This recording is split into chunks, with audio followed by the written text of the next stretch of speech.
తెలంగాణ ప్రభుత్వంపై సొంత పార్టీ ఎమ్మెల్యేలే అసంతృప్తితో ఉన్నారా? అధికార పార్టీలో ఉన్నామా లేక ప్రతిపక్ష పార్టీలో ఉన్నామా అనే భావన వాళ్ళకెందుకు వచ్చింది? రేవంత్ పాలనపై కాంగ్రెస్ ఎమ్మెల్యేలకే అనుమానం కలుగుతుందా? పవర్లో ఉన్న మంత్రులు అధికారులు సహకరించడం లేదని వాళ్ళు ఆవేదన వ్యక్తం చేస్తున్నారా? నియోజకవర్గ అభివృద్ధికి నిధులు రాకపోవడంతో ఇబ్బందులు పడుతున్నారా? ఇంతకీ అధికార పార్టీ ఎమ్మెల్యేలు అసంతృప్తి గల కారణాలేంటి? ఆ పార్టీ వర్గాల్లో ఎలాంటి చర్చ జరుగుతోంది?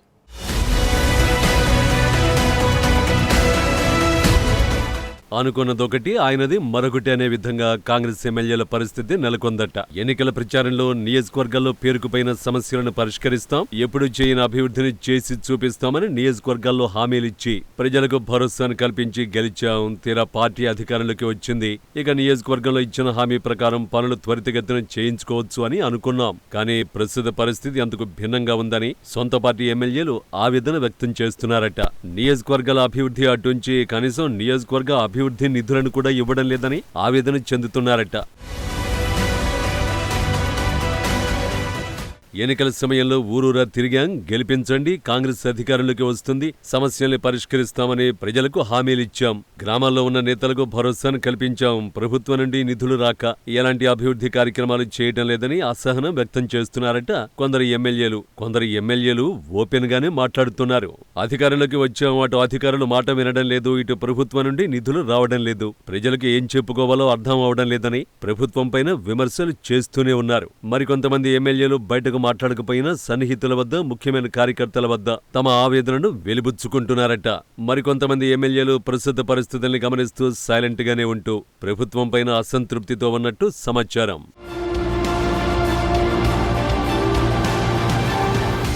ఇక కొంతమంది అధికార పార్టీ ఎమ్మెల్యేలు ఆసక్తికరమైన కామెంట్స్ చేస్తున్నారట. సొంత పార్టీ ఎమ్మెల్యేల కంటే ప్రతిపక్ష పార్టీల ఎమ్మెల్యేల పనులే కొంతమంది మంత్రులు తొందరగా చేసి పెడుతున్నారట. గతంలో బీఆర్ఎస్ నుండి కాంగ్రెస్ లోకి వచ్చి ఎమ్మెల్యేలుగా గెలిచి మంత్రులైన వారిలో కొందరు కాంగ్రెస్ ఎమ్మెల్యేల కంటే బీఆర్ఎస్ ఎమ్మెల్యేలతోనే సన్నిహితంగా ఉంటున్నారట. పాత పరిచయాల వల్ల వారికి ఎక్కువగా ప్రాధాన్యత ఇస్తున్నారట. వాళ్ళు చెప్పిన పనులను తొందరగా చేస్తున్నారట. ఇక అధికార పార్టీలో ఉన్నామా లేక ప్రతిపక్ష పార్టీలో ఉన్నామా అనే పరిస్థితిలో కొందరు అధికార పార్టీ ఎమ్మెల్యేలు కోపంతో రగిలిపోతున్నారట.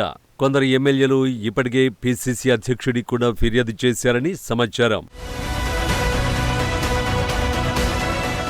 ఇక కొంతమంది ఎమ్మెల్యేలు కొంతమంది మంత్రులకు అంటిముట్టనట్లుగా ఉంటున్నారట. వాళ్ళ దగ్గరికి వెళ్లడం దండగనే ఉద్దేశంతో కొంతమంది ఎమ్మెల్యేలు మంత్రుల దగ్గరికి వెళ్లడం కూడా మానేశారట.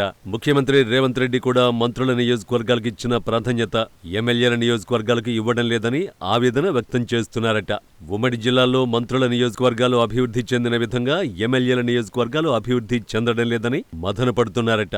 నియోజకవర్గాలకు నిధులు కేటాయించాలని వెళ్లినా ఆశించిన తరహాలో నిధులు రావడం లేదట. ఇక ఎన్నికల ముందు చేదోడు వాదుడుగా ఉన్న కార్యకర్తలకు గ్రామంలో పనులు చేయించుకోవడానికి నిధులు మంజూరు చేద్దామంటే కనీసం ఎమ్మెల్యేలకు ఇచ్చే నియోజకవర్గ అభివృద్ధి నిధులు కూడా ప్రభుత్వం మంజూరు చేయటం లేదని అధికార పార్టీ ఎమ్మెల్యేలు కుమిలిపోతున్నారట. ఎన్నికల్లో కార్యకర్తలు పనిచేయడం వల్లే గెలిచాం, అలాంటి కార్యకర్తలకు న్యాయం చేయలేకపోతున్నామని ఆవేదన వ్యక్తం చేస్తున్నారట. గ్రామాల్లో ఉన్న కొన్ని సమస్యలైన నియోజకవర్గ అభివృద్ధి నిధులతో పరిష్కరించవచ్చు, కానీ అలాంటి నిధులు మంజూరు కాకపోవడంతో అధికార పార్టీ ఎమ్మెల్యేలుగా అటు ప్రభుత్వం పైన ఒత్తిడి తేలేకపోతున్నాం, ఇటు కార్యకర్తలకు గ్రామాల్లో ఉన్న ప్రజలకు ఏం చెప్పాలో అర్థం కాని పరిస్థితుల్లో ఉన్నామని సన్నిహితుల దగ్గర కుమిలిపోతున్నారట. మొత్తానికి సొంత పార్టీ ఎమ్మెల్యేలే ప్రభుత్వం పైన అసంతృప్తితో ఉన్నారు.